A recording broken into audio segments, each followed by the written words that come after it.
Madang Provincial Administrator Daniel Aloi says there was nothing improper about the swearing-in of the Madang Governor in the absence of the other 6 open MPs. Aloi said it was not an assembly meeting but a swearing-in ceremony. He says most people may say this was done faster than expected. However, the provincial seat was not given enough time as the counting took another 3 days to complete. You calculate the count down the days that we had lost. We couldn't go by 14th. We couldn't go by the Wednesday, the 14th day. After the swearing in, after the return of writs, they had to be, sworn in. So consequently, we had to have the assembly to be put in place to have the governor sworn in first as the chairman of the assembly.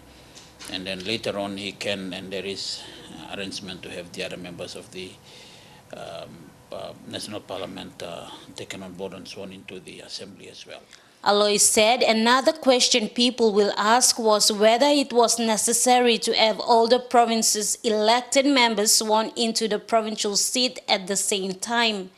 He explains there are 2 laws which govern the different levels of government, and that the national government is governed by the Constitution. The organic law paves way for the national government to have a sub-level national government that would have an assembly. Therefore, in order to make you a member of that assembly, you need to go through that ceremony to be inducted. And the organic law is very specific on the constitution of the assembly.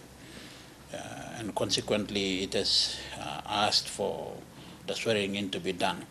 You see, unlike the past organic law, in the past organic law you had the members of the parliament, members of the provincial assembly being elected separately. Since the organic law was reviewed, it happened that you don't have any more second elections for the members of the provincial assembly.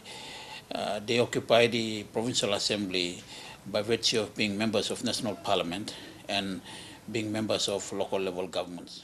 Aloi says as long as there was a majority in the assembly to witness the ceremony, as well as evidence of return of writs and gazettes made available, the governor was sworn in.